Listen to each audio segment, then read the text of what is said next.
Here we have a brake disc that is under minimum thickness.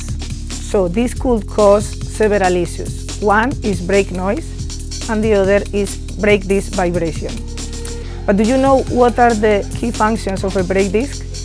Besides braking the car, is to dissipate the temperature of the brake system. So when the brake disc is under minimum thickness, it won't do the job properly.